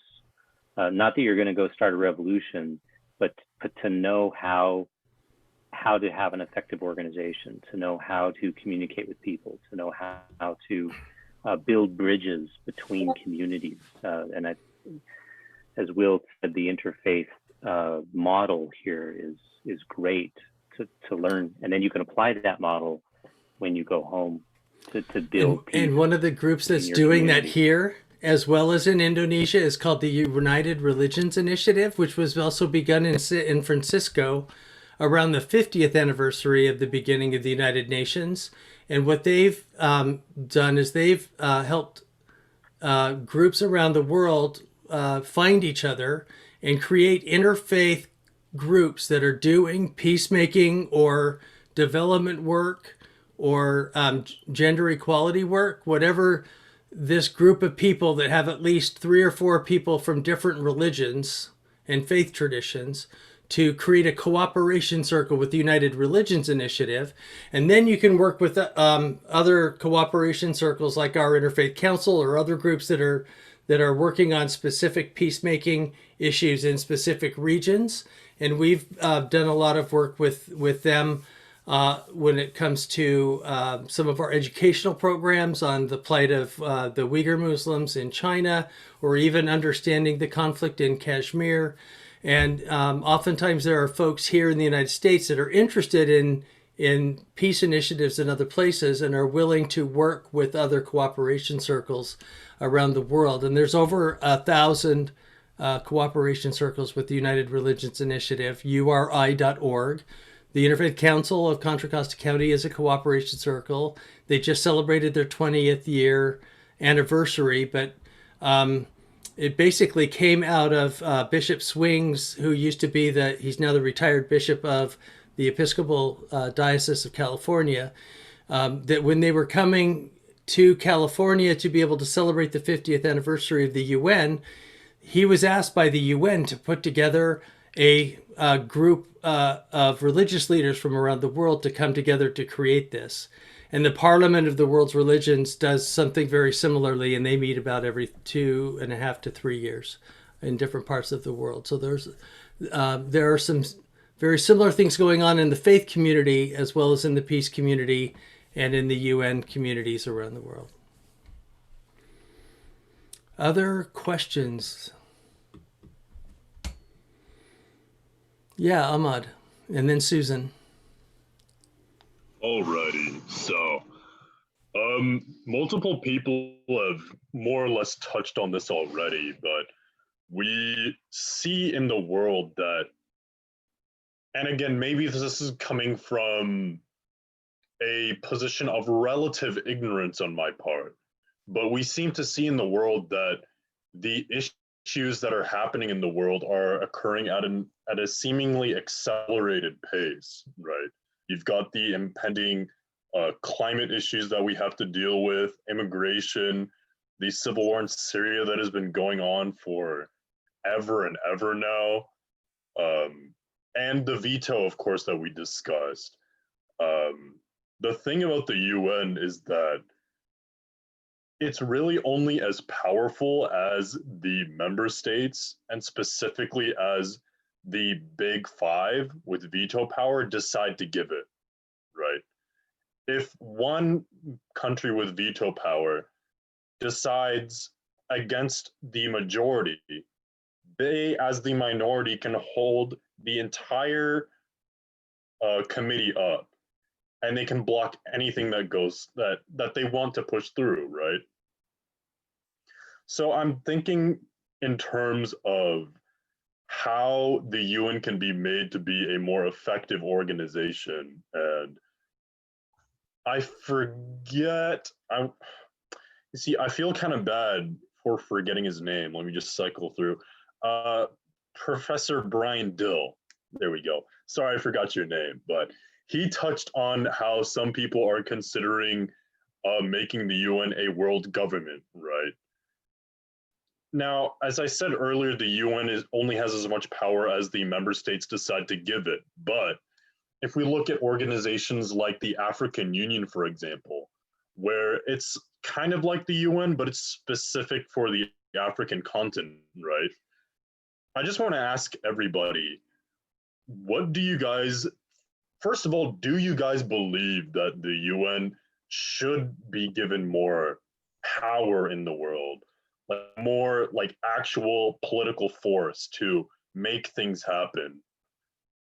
Or should we do something similar to what the African Union is set up to do, which is it is sort of like a specific continent only organization that functions similar to the UN. So in theory, it ought to be more specific in the solutions and the goals that it puts forth. And then in theory, it ought to be more efficient than the UN as a whole. So yeah, that's my very long question to you guys. Wow, what say ye? Amer. You have to unmute, Amer. We can't hear you yet. I still can't hear you. Hey, there you go. Okay. First of all, I believe that while we are discussing the veto power, etc., but let us realize the fact that veto power will not be changed. But we need to have an influence, impact. And in this way, in my opinion, the faith community, the academic community, and the media could play an important role. And yes, the 5 permanent members of the Security Council have the veto power, but they are very sensitive about criticizing their action. So when we have coordination and hard work between the academic community, the faith community, and the media, we could have an impact. Because nowadays, with the globalization, with the news reaching all over the world, I think once we take action to put the pressure on the United Nations to take action on certain issues, for example, with respect to the environment, I hope that after this election, the campaign will continue with respect to the Paris Convention of 2016. The United States withdrew from the convention. And I believe that the media, the academic community, and the faith community should exert pressure on the next administration, whether it is Trump administration or whether it is Biden administration, to abide by the 2016 Paris Convention on Climate Change. And as for the professor from DVC mentioned about the South China Sea, I have the opinion that if the countries of Southeast Asia would go to the General Assembly, first to the Security Council. I know that China will use the veto power in the Security Council, but after that, they could go to the General Assembly under United for Peace resolution and demand that there should be, China should stop its attempts to control the South China Sea and convert it into a Chinese lake. And if that action in the General Assembly, which will be supported by the majority of states in the United Nations, in addition to the work of the faith groups all over the world, the academic communities, and the media, I am sure that China will feel the pressure and would reconsider its position. Thank you. So, first of all, I think that the point that you brought up about mounting criticism and international pressure is a pretty strong and valuable point that I honestly didn't consider myself. The one downside to that, though, is that it doesn't quite always work. Like the obvious example that comes to my mind is the United States when it pushed forward with its invasion of Iraq in 2003. There was international condemnation. The UN denounced the invasion. The United States decided to go forward with it anyway. So I believe in most situations, mounting international pressure and criticism is valuable. And it is required that the media, faith groups, and governments around the world all unite in their criticism, of countries when engaged in hostile actions. But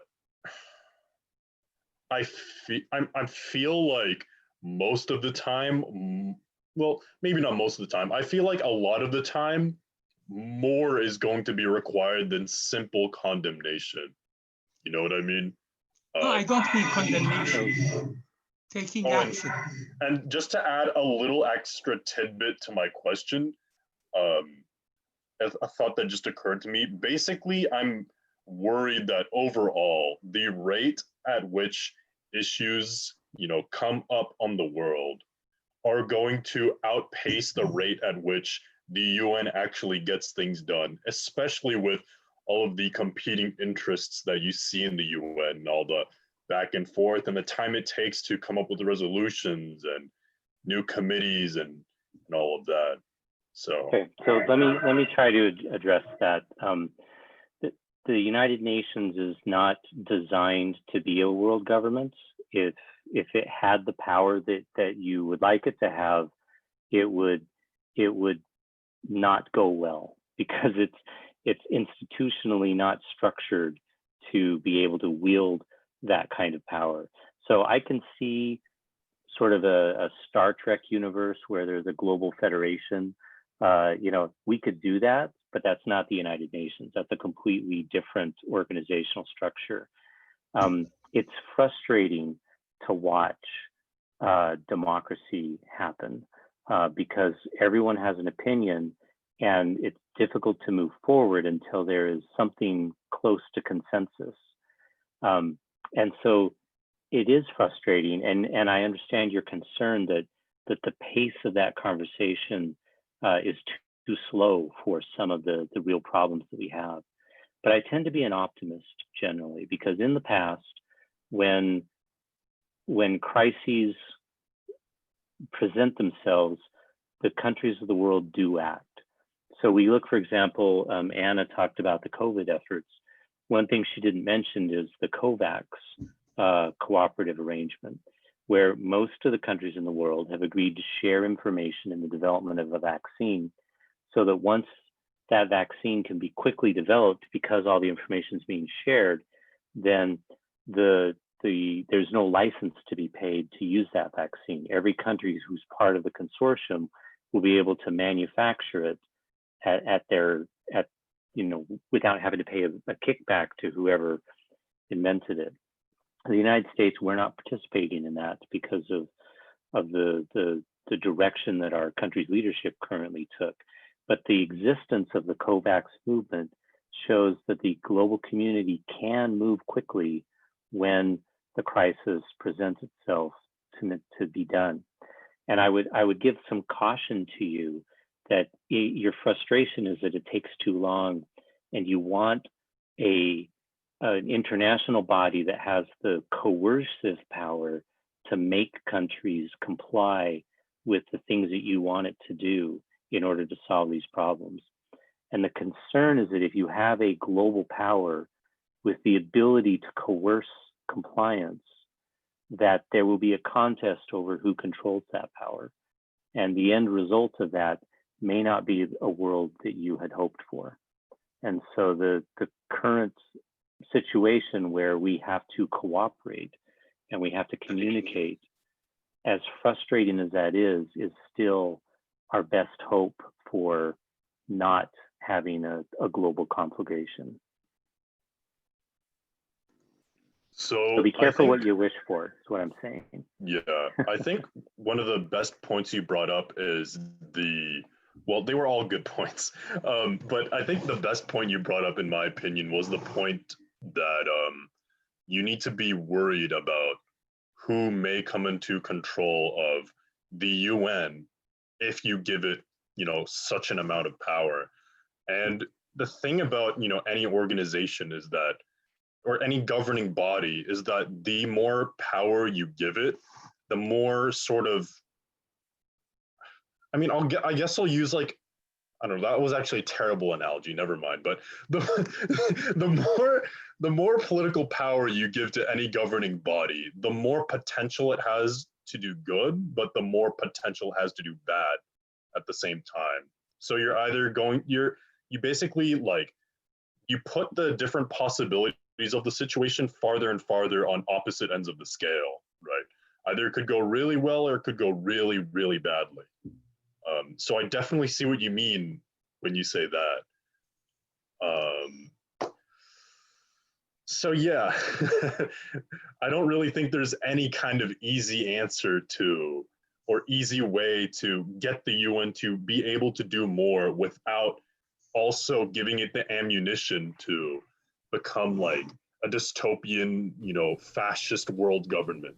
So inspiring. I'm glad you say that, because when I teach my students that as soon as you realize that the easy answers are almost always the wrong answers, then you're on the path to wisdom.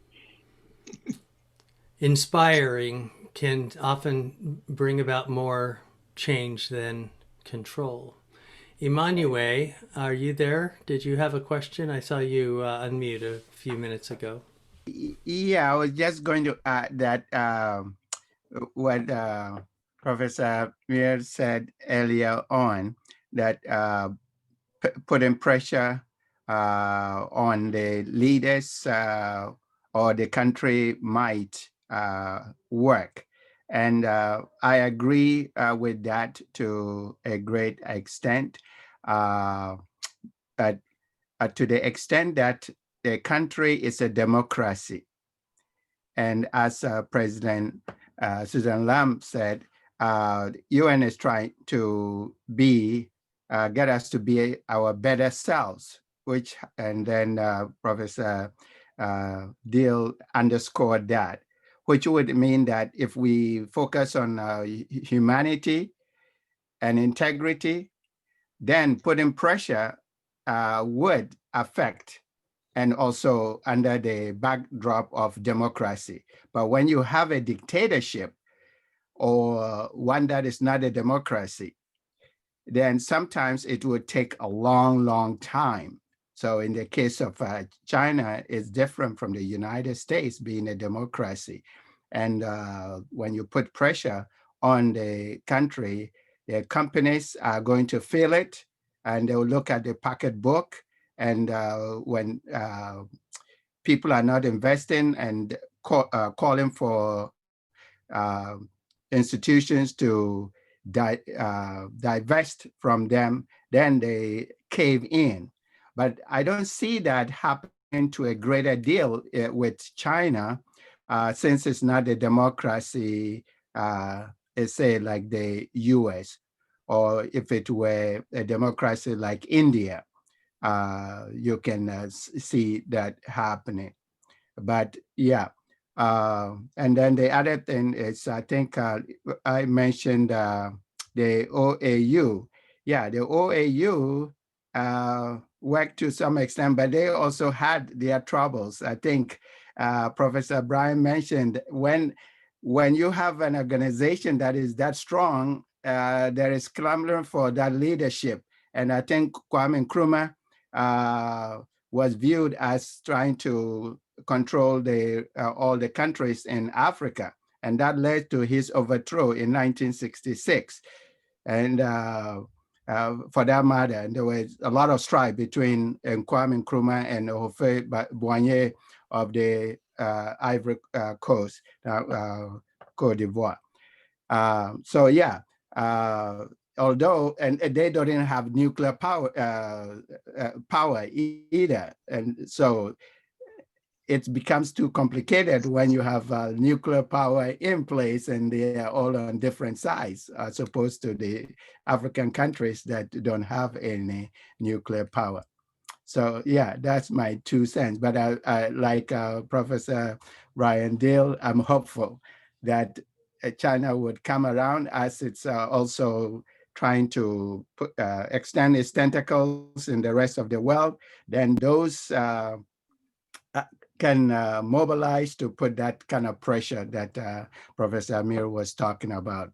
Hopefully that would affect their pocketbooks and they can acquiesce under those circumstances. But it would take longer than if it were in the United States. I would echo that.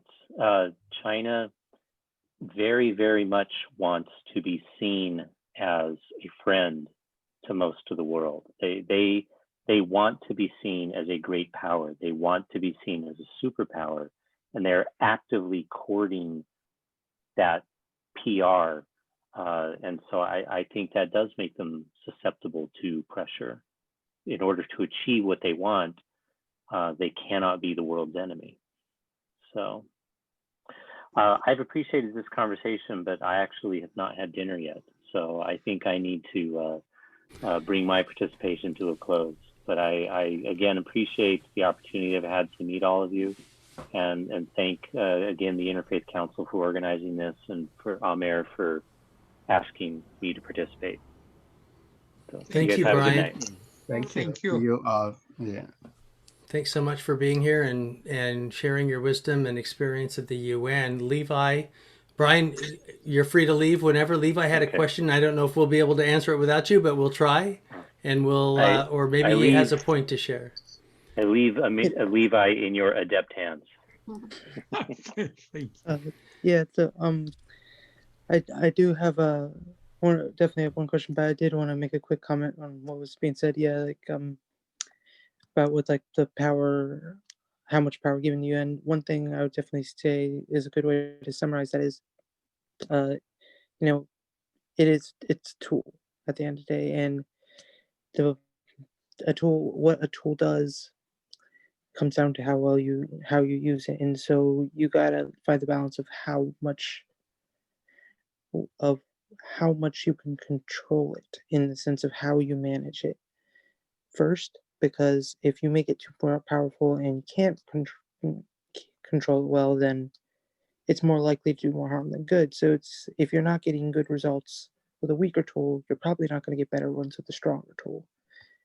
And so it's important to it's definitely better to find better ways to use the tools you have more efficiently than it is to get a better tool outright, in my experience. But the question I wanted to ask was, as I personally am striving to career-wise to be a diplomat and work with the United Nations, I wanted to know, is there any advice you guys have for me in pursuing that path? Well, the only person I can think of that has been a diplomat at the UN that's on this Zoom is Dr. Amer Araim. You want to answer that, Dr. Amer? Really, if I understand the question correctly, I believe that the UN and all other organizations in the world could have an impact if people around the world feel that this kind of organization is helping them in their causes. Despite all the propaganda against the UN, many people are realizing all over the world the importance of the United Nations. But the United Nations cannot, the Secretary General or the staff of the United Nations, about 8,000 staff members, they could not impose on member states what to do.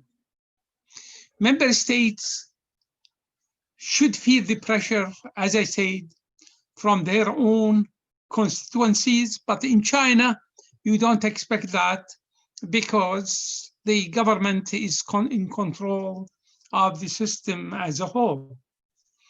But even that, 2 years ago, when the Chinese government, or more than 4 years ago, when the Chinese government was using coal and the people were suffocating because of the coal or smoke from coal. And there were demonstrations in China. I know that President Barack Obama went to China and pressured them to be part of the Paris Convention. But it is not only the pressure of President Obama, but it was the internal pressure from the Chinese people.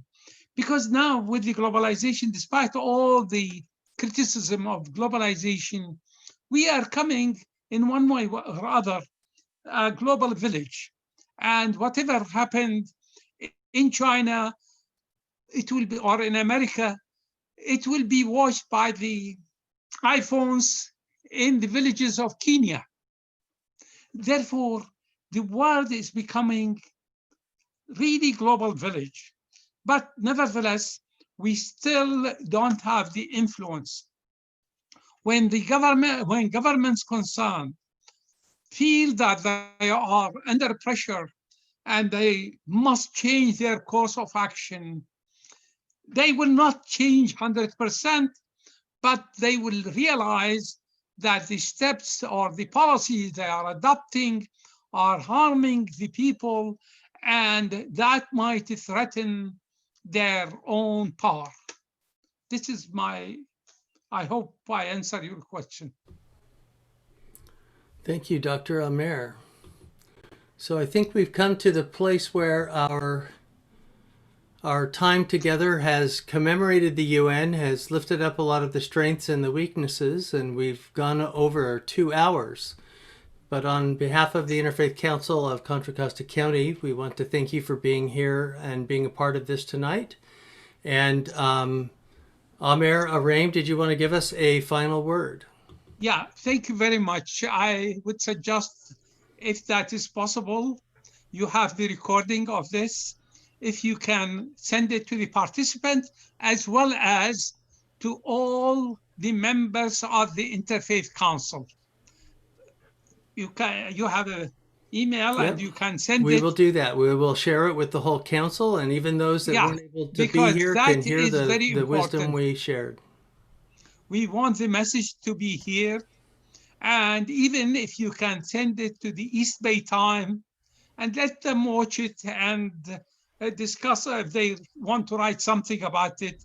These days, they are not writing for me articles in the past, so I don't want to write to them. But maybe they will listen to you and will publish something about this important conference. I am very, very proud of our DVC MUN members for their participation and contribution.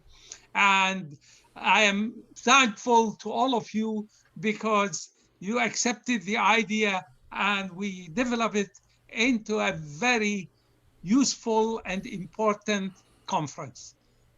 And thanks you. again to Kristina Martin for sharing on the UN and women, and Carolyn MacKenzie for updating us on the nuclear treaties, and Reverend Deb Lee, in addition to Professor Brian Dille. We thank everyone for participating tonight and all of our co-sponsors. Have a great night. Blessed be.